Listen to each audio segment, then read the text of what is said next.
कांग्रेस नेताओं के बयान, पहले राम और शिव और अब कृष्ण का अपमान। नमस्कार, मैं आपके साथ के राणा, एएमवी नेटवर्क देख रहे हैं आप। कर्नाटक के हासन से सांसद प्रज्वल रेवन्ना महिलाओं का यौन उत्पीड़न करने के मामले में आरोपी है। इस मामले में कर्नाटक की कांग्रेस सरकार के एक मंत्री ने विवादित बयान दिया। उन्होंने प्रज्वल रेवन्ना को भगवान श्री कृष्ण से जोड़कर ऐसी बात की है जिससे विवाद खड़ा हो गया। कांग्रेस सरकार के मंत्री रामप्पा तिम्मापुर ने कहा कि प्रज्वल रेवन्ना भगवान कृष्ण के रिकॉर्ड को तोड़ना चाहते हैं। इससे पहले कांग्रेस अध्यक्ष मल्लिकार्जुन खड़गे श्री राम का मुकाबला शिव से करवा रहे थे। इस बीच सवाल यह है कि आखिर कांग्रेस इस बार या कहें कि बार बार हिंदू आस्था का अपमान आखिर क्यों करती है। इसी मामले पर हम चर्चा करेंगे, लेकिन उससे पहले हमारी यह रिपोर्ट देखिए।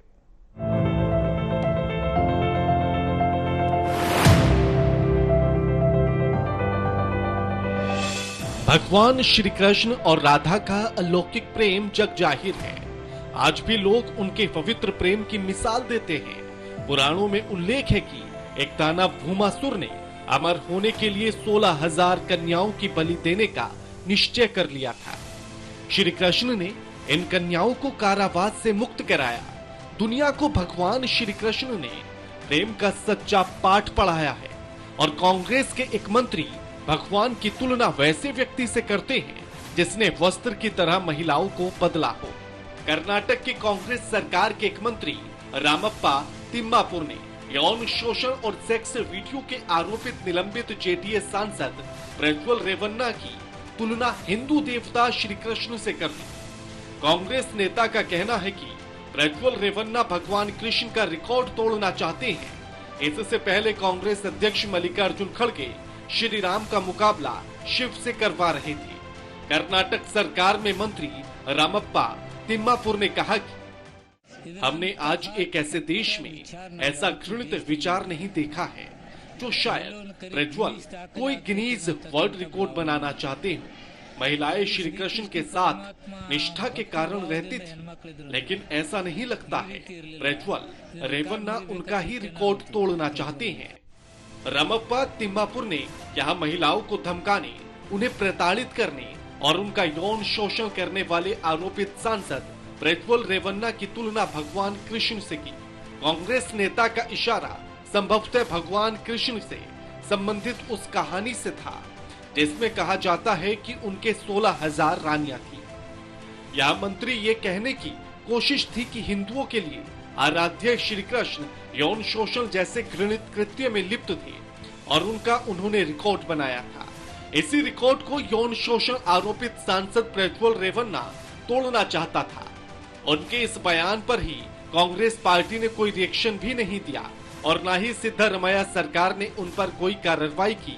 ऐसे में ये माना जा सकता है कि उनकी इस घृणित टिप्पणी के पीछे पार्टी और सरकार का मूक समर्थन है। रामप्पा ने स्वयं भी न ही अपने बयान पर कोई सफाई दी और न ही माफी मांगी है।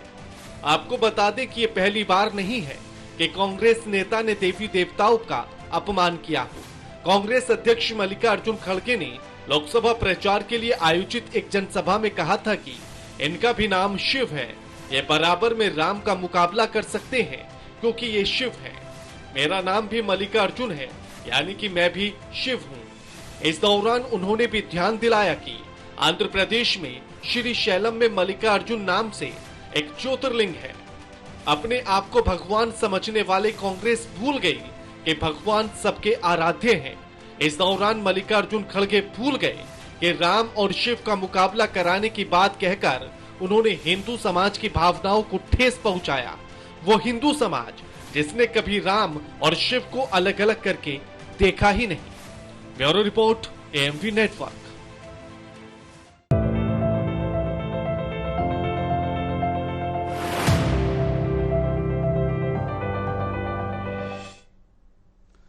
तो इस बयान के बाद से सियासत में उबाल आ गया है और अब सवाल यह उठ रहा है कि आखिर एक के बाद एक आखिर क्यों कांग्रेस की तरफ से ऐसे बयान आते हैं जो हिंदुओं की आस्था को ठेस पहुंचाते हैं। जिस तरह से तिम्मापुर ने यह बयान दिया और उन्होंने भगवान श्री कृष्ण की तुलना एक ऐसे शख्स से कर दी जिस पर यौन उत्पीड़न के आरोप लगे हैं। कई उसके ऐसे वीडियो वायरल हो रहे हैं जो आपत्तिजनक हैं और महिलाओं के साथ यौन उत्पीड़न करते हुए वो नजर आता है। ऐसे आरोप वाले व्यक्ति के साथ आखिर भगवान कृष्ण की तुलना करने के पीछे का मकसद क्या है? और इसी तरह से मल्लिकार्जुन खड़गे ने भी जो बयान दिया था उस पर भी ध्यान देने की जरूरत है। और हमारे साथ जो मेहमान जुड़ गए हैं उनका परिचय आपसे करा देते हैं। हमारे साथ अमित तिवारी जुड़ गए हैं, नेता हैं बीजेपी के। अमितोष पारिक हमारे साथ जुड़ गए हैं, वीएचपी के प्रवक्ता हैं। और हमारे साथ कुछ देर बाद कांग्रेस के प्रवक्ता भी जुड़ेंगे। लेकिन आप दोनों का स्वागत है एएमवी नेटवर्क पर। अमित जी, एक के बाद एक इस तरह के बयानों का सामने आना, कभी राम और शिव में युद्ध कराना और कभी भगवान कृष्ण की तुलना ऐसे शख्स से कर देना जिस पर यौन उत्पीड़न के आरोप लगे हैं। अमित जी। निश्चित तौर पे राणा जी, बहुत ही दुर्भाग्यपूर्ण है कि आप एक अपराधी की तुलना एक ऐसे व्यक्ति से करते हैं जो अभी फरार चल रहा है और जिसके वीडियोस वायरल हो रहे हैं। और मैंने तो सुनने में ही आया है कि ऐसे वीडियोस उसके लीक हुए हैं और उस पर केस दर्ज हुआ है।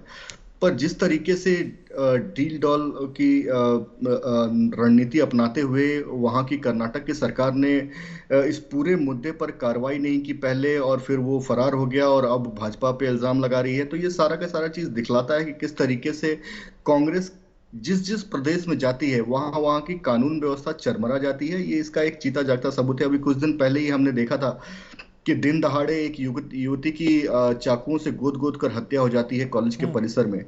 किस तरीके से रामेश्वरम कैफे में एक ऐसी जगह पे जहाँ पे कि लोग जाते हैं चाय कॉफी पीने के लिए, वहाँ पे बॉम्ब ब्लास्ट हो जाता है। तो कांग्रेस के आते ही इस तरीके से कानून व्यवस्था का चरमराना राज्य में बहुत ही चिंताजनक स्थिति है। पर बिल्कुल, लेकिन अमित जी, जिस आदमी पर यौन उत्पीड़न के आरोप लगे हैं उस पार्टी के साथ आपका गठबंधन है।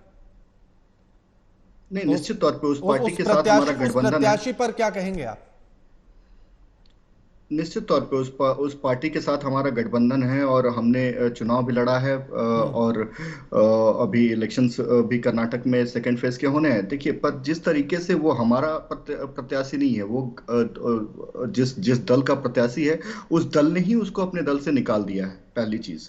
और हमने एक कड़ा संदेश उसको पहुंचाने का प्रयास किया है। क्या प्रत्याशी बदला जाएगा अमित जी? क्या प्रत्याशी बदला जाएगा? वहां पर शायद वोटिंग हो गया है या होना है, मुझे अंदाजा नहीं है। लेकिन वो सिटिंग एमपी था तो उसको निष्कासित कर दिया है, पार्टी ने ही निष्कासित कर दिया है। और इसकी जानकारी मुझे नहीं है कि क्या वहां पे शायद अभी वोटिंग हो गई है या नहीं हुई है, उसकी जानकारी मुझे नहीं है। तो और जिस तरीके से आप अगर देखा जाए तो वहीं यूपी में सलमान खुर्शीद की भतीजी जो है वो कहती है वोट जिहाद करने के लिए। तो इनकी हिम्मत नहीं है कि उस पर एक भी बयान दे सकें, उसको पार्टी से निकाल सकें या उस पर कोई कार्रवाई की बात कर सकें। वहीं दूसरी तरफ आप देखेंगे तो हिंदू देवी देवताओं पर किस तरीके से हैदराबाद से लेकर बंगाल तक प्रतिबंध लगाया जाता है, शोभा यात्राओं पर प्रतिबंध लगाया जाता है। वहां पर ही अगर नहीं रुकते हैं तो ये लोग सनातन धर्म का समूल विनाश करने की बात करते हैं, उसे डेंगू मलेरिया HIV कहते हैं। आप देखिए ना, मल्लिकार्जुन खड़गे जी की अगर आप बात करें तो वो कहते हैं कि मेरे नाम का मतलब ही शिव है। तो निश्चित तौर पे उनके माता पिता ने कुछ सोच समझ कर रखा होगा कि हम इनका नाम ऐसा रखते हैं तो शायद उस तरीके का आचरण या उस तरीके का जो गुण है, शिव के जो गुण है वो शायद उनमें आए, पर ऐसा दिखता नहीं है। विपक्ष के अगर जितने भी नेता देखें, सीताराम येचुरी इतने बड़े, अमित जी अभी थोड़ी देर में हमारे साथ प्रवक्ता जुड़ेंगे कांग्रेस के भी, तो ये सवाल मैं उनसे करूंगा कि आखिर इस तरह की बयानबाजियां क्यों होती हैं। लेकिन मैं आपसे ये जानना चाह रहा हूं, क्योंकि चुनाव तो वहां हो चुका है 26 अप्रैल को, तो वहां क्या उपचुनाव कराए जाएंगे? क्योंकि एक ऐसा व्यक्ति जिस पर यौन उत्पीड़न के तमाम आरोप हैं, तमाम वीडियोज सामने हैं, तो बीजेपी क्या उस पर आपत्ति जताएगी? क्या उसे चुनाव को कैंसिल कराने की बात करेगी? मैं वो पक्ष जानना चाहता हूं। नहीं, बीजेपी ने अपनी आपत्ति दर्ज कराई है और जो देवेगौड़ा जी से इसके बारे में चर्चा भी किया है और ये कहा है कि इस तरीके से कोई भी आचरण करने वाला एक सभ्य समाज में ऐसा आचरण करना बहुत ही अशोभनीय है और इसको किसी भी तरीके से इसको किसी भी तरीके से आगे नहीं ले जाया जा सकता है। पार्टी ने उनके दल ने उन्हें हाँ नहीं, निकाल दिया है वो मुझे और पता है अमित जी, पार्टी ने निष्कासित आगे किया, इस पर अलग क्या पॉइंट। कार्रवाई होगी? हाँ अमित जी, पार्टी ने निष्कासित किया, अलग पॉइंट है, लेकिन क्या पार्टी से निष्कासन होने के बाद क्या वो सांसद नहीं होंगे? अगर वो जीत जाते हैं तो सांसद तो वो फिर भी रहेंगे ना। तो मैं उस पॉइंट पर ये जानना चाहता हूं कि उस पर बीजेपी का स्टैंड क्या है? 2019 से वो वहां पर सांसद थे। नहीं, तो मैं 24 की बात कर रहा हूं, मैं अब 24 की बात कर रहा हूं। अब 24 में उनका निष्कासन हो गया, तो मुझे नहीं लगता कि वो, क्योंकि फिर तो वहां पे निर्दलीय उनको जाना पड़ेगा, कुछ ऐसा करना पड़ेगा अगर उनको चुनाव लड़ना है। तो मेरे हिसाब से कानूनी जितना मुझे पता है, मुझे नहीं हाँ, लगता कि मैं वो वही सांसद आपसे रहेंगे। जानना चाहता हूं कि क्या इसको लेकर बीजेपी कोई आपत्ति जताएगी? निश्चित तौर पे, अगर एक अपराधी है, अगर उसका अपराध सिद्ध हो जाता है तो उसको तो बने रहने का कोई तथ्य ही नहीं बनता है। हम तो हमेशा से महिला सम्मान, महिला सुरक्षा हमारे लिए कोई वोट बैंक का मुद्दा नहीं है कांग्रेस की तरह कि हम वोट बैंक को तोलेंगे और फिर उसके बाद उस पर कार्रवाई अगर किसी ने ये गंदगी की है तो उस पर कार्रवाई होना चाहिए। हमारा मत स्पष्ट है। ठीक है। अमितोष जी, एक के बाद एक इस तरह का बयान आना, क्या इसके पीछे सियासत है या फिर हिंदुओं को अपमानित करने का मकसद? नहीं, निश्चित इसके पीछे सियासत होगी ये तो मैं कहना उचित नहीं समझता, लेकिन मुझे ये जरूर समझ में आ गया है सर कि ये के राणा जी किसी ना किसी तरह से एक वोट बैंक पॉलिटिक्स हो चुकी है, जहां पर ये तय कर दिया गया है कि अगर आप किसी एक पर्टिकुलर रीजन के अंदर में, जैसे दक्षिण भारत की मैं बात करूं, तो आप 1925 से देख लीजिए, जस्टिस पार्टी जब से बनी थी, डीएमके का इतिहास देख लीजिए, जैसे चलता रहा है। एक द्रविडियन पॉलिटिक्स की जिससे बात करी, उन्होंने हमेशा से करा है कि इरेडिकेट सनातन धर्म या सनातन धर्म के ऊपर में आक्षेप करो और तभी आप वहां पे पॉलिटिकल सिनेरियो में एडजस्ट हो पाएंगे। दिक्कत यह है कि जो पार्टी आज यहाँ पर खड़े होकर विपक्ष के अंदर में रूप में भूमिका निभा रही है, वो ऐसी चीजों पर चुप होकर इसको अडॉप्ट कर लेती है और यही सबसे बड़ी दिक्कत है। आप देखिए, अभी अमित सिंह जी को मैं सुन रहा था, इनका गठबंधन जिससे भी था और जो भी आरोपी था, इन्होंने बहुत स्पष्ट बात करी, अगर आरोपी तो उस पर कानूनी कार्रवाई होगी। लेकिन मेरा विचार और मेरा प्रश्न ये उठता है कि जब भी ऐसे विचार उत्पन्न होते हैं, जब भी ऐसे स्टेटमेंट्स आते हैं जो सनातन धर्म के ऊपर में बात करती है, तो पूरा विश्व और पूरा देश भारतीय जनता पार्टी को इस निगाह से देखता है कि हमारे सनातन को बचाने के लिए पार्टी जो जय श्री राम का नारा लेके चली थी, आज अगर वो कंप्लेंट नहीं कराती है तो फिर कैसे होगा? एक भी कंप्लेंट अभी तक उस व्यक्ति के अगेंस्ट नहीं हुई है, कांग्रेस लीडर के अगेंस्ट नहीं हुई है, जो सनातन धर्म के बारे में नहीं बल्कि कृष्ण के बारे में कहता है। आपको याद होगा के जी असम के अंदर में जो चीफ रहे कांग्रेस कमेटी के, उन्होंने कृष्ण और रुक्मणी को लव जिहाद से कंपेयर कर दिया था। और कांग्रेस की अगर मैं बात करूं तो आप ही देखिए कितना हुआ, कपिल सिब्बल वो इन्वॉल्व होते हैं, उसके अलावा राम रमेश इन्वॉल्व होते हैं, सैम पित्रोदा कह देते हैं राहुल गांधी को कि नाना पटोल जो है महाराष्ट्र के अंदर में, वो राम से कंपेयर कर देते हैं।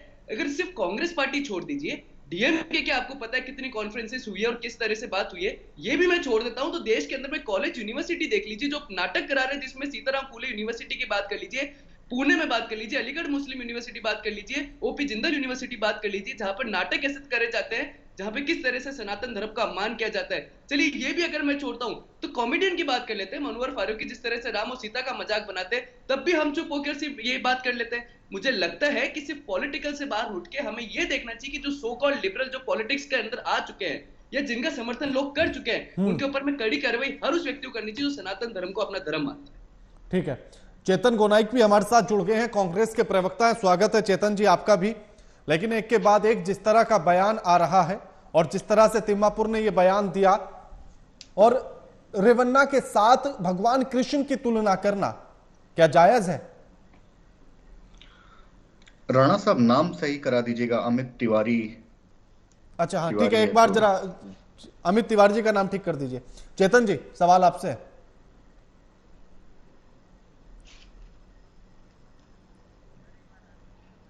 चेतन जी, आपकी तरफ से म्यूट है, उसे अनम्यूट कर लीजिए एक बार।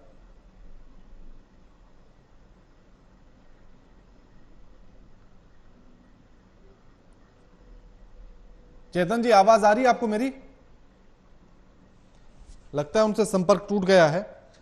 अमितोष जी, आप अपनी इस बात को जरा एक बार पूरा कीजिएगा कि आखिर एक के बाद एक बयान आना, क्या सिर्फ वोट बैंक तक सीमित है या इसके पीछे कुछ और साजिशें भी हो सकती हैं?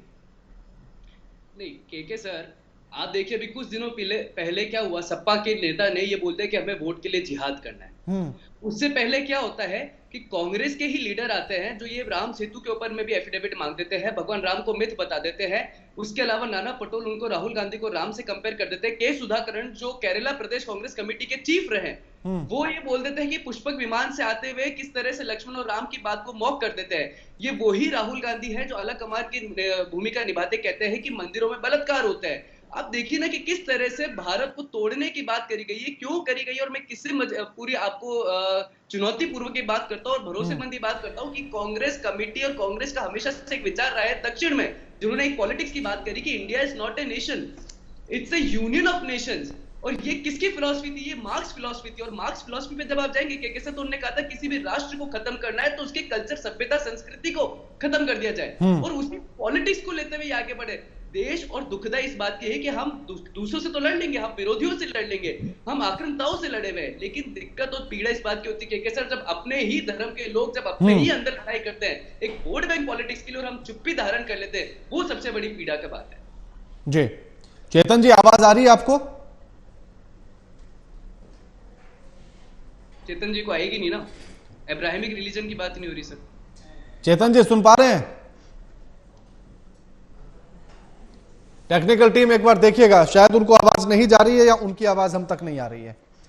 अमित जी, चुनाव बड़े अच्छे तरीके से ये शुरू हुआ था, विकास की बात हो रही थी, रोजगार की बात हो रही थी, महंगाई की बात हो रही थी, लेकिन जैसे जैसे फर्स्ट फेज के बाद हम सेकंड में आए और सेकंड के बाद अब जैसे जैसे थर्ड की तरफ चल रहे हैं, वैसे वैसे अब मामला हिंदू मुस्लिम या फिर हिंदू आस्था पर आ गया है। क्या चुनाव अगर सिर्फ विकास के मुद्दे पर होता तो ज्यादा बेहतर नहीं होता? निश्चित तौर पे राणा साहब, आपके बात से मैं 100% अग्री हूं और भारतीय जनता पार्टी ने हमेशा विकास की ही बात की है। लेकिन अगर आप दूसरे पक्ष को देखेंगे तो वो मुस्लिम तुष्टीकरण की बात करते हैं, मुस्लिम पोलराइजेशन की बात करते हैं, हिंदू उत्पीड़न की बात करते हैं, 370 वापस लाने की बात करते हैं, यूसीसी सीएए को खत्म करने की बात करते हैं, बाबरी मस्जिद दोबारा बनाने की बात करते हैं, संविधान को बदलने की बात करते हैं, आरक्षण को छीनने की बात करते हैं। तो निश्चित तौर पे इन पे जवाब तो देना बनता है। ऐसा नहीं हो सकता कि आप इन सारी तुष्टीकरण की राजनीति करते रहें और आप दूसरे पक्ष से ये अपेक्षा करते रहें कि वो सिर्फ डेवलपमेंट भी बात करेगा।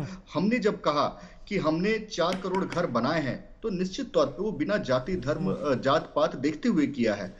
जब हमने कहा कि 12 करोड़ घर तक हमने साफ नल से जल पहुंचाया है तो बिना जाति पाति धर्म देखते हुए किया है। जब हमने कहा कि हमने 10 करोड़ घरों तक साफ ईंधन पहुंचाया है, एलपीजी कनेक्शन दिया है, तो बिना जाति पाति देखते हुए किया है। और डेवलपमेंट भी इसी तरीके से होना चाहिए। आज देखिए सड़कों का हाल देखिए, इस तरीके से जो 2014 से पहले 90,000 किलोमीटर की जो सड़कें हुआ करती थी, आज 1.5 लाख किलोमीटर से ज्यादा की सड़कें हैं।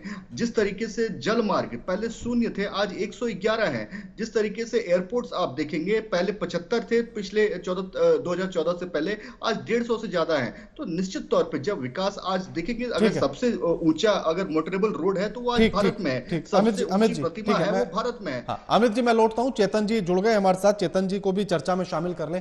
चेतन जी, आवाज मिल पा रही है अब? हाँ, मिल रहा है, आवाज मिल रही है। ठीक है चेतन जी, एक के बाद एक इस तरह के बयान देना और ऐसे बयान देना जिससे हिंदू धर्म की आस्था को ठेस पहुंचती है और भगवान कृष्ण की ऐसे व्यक्ति के साथ तुलना करना जो जिस पर यौन शोषण के आरोप लगे हैं। नहीं, ऑलरेडी आरबी तिम्मापुर जो कर्नाटक का मिनिस्टर है वो ऑलरेडी सॉरी मांगा है। इट वाज मिसस्पेल्ड, उन्होंने बोलने का जो था इट वाज मिसइंटरप्रेटेड। तो क्या चेतन जी क्या ये माना जाए कि कांग्रेस के नेता इतने भोले हैं या सीधे हैं या जो कहा जाए कि उनको नहीं समझ में आता कि वो बोल क्या रहे हैं और बोलने के बाद फिर उनको पता लगता है कि अरे तो गलती होगी, फिर सॉरी बोल देते हैं? No, it was misinterpreted, interpretation wrong हुआ था। उन्होंने ऑलरेडी सॉरी मांगा है, क्योंकि जो भगवान श्री कृष्ण का जो अब बीजेपी नेताजी ने बोल रहे था ना, वो जो प्रज्वल रेवन्ना है वो बीजेपी का एक एनडीए का कैंडिडेट था लोकसभा पार्लियामेंट, और जो पार्लियामेंट बीजेपी का एक खुद का लीडर अमित शाह जी को लेटर दिया है, जब दिसंबर में बिफोर पार्लियामेंट इलेक्शन लेटर दिया है कि प्रज्वल रेवाणा के ऊपर ऐसा ऐसा रूमर से आप लोग उसको टिकट मत दो, उनको अलायंस में मत लो बोल के। Considering without considering that request NDA ने उनको अलायंस पार्टी जेडीएस को उनको कंटेस्ट करने के लिए बी फॉर्म दे दिया। अब बी फॉर्म देने के बाद ये सब बाहर आने के बाद अब बीजेपी वाला के पास मुंह नहीं है। चेतन जी उसको टिकट दिया, उसके टिकट को देने के बाद क्या होगा, पार्टी ने क्या फैसला लिया, बीजेपी क्या स्टैंड लेगी, वो सवाल मैं अमित जी से कर चुका हूं। मेरा सवाल यह है कि आखिर इस तरह की बयानबाजियां करनी क्यों, कर्नाटक से हर बार आखिर ऐसी बातें निकलकर सामने क्यों आती हैं? नहीं, वो तो मिस इंटरप्रिटेशन बोल रहा ना, already minister has accepted, sorry minister बोल रहे आप मेरे सॉरी है। आपको लगता है कि कृष्ण का ऐसा अपमान होने के बाद सिर्फ एक सॉरी कह देना पर्याप्त है? No, we don't accept that. Krishna से और रेवाणा से, प्रज्वल रेवाणा का रिलेशन ही एक्सेप्ट नहीं करते हम पार्टी से।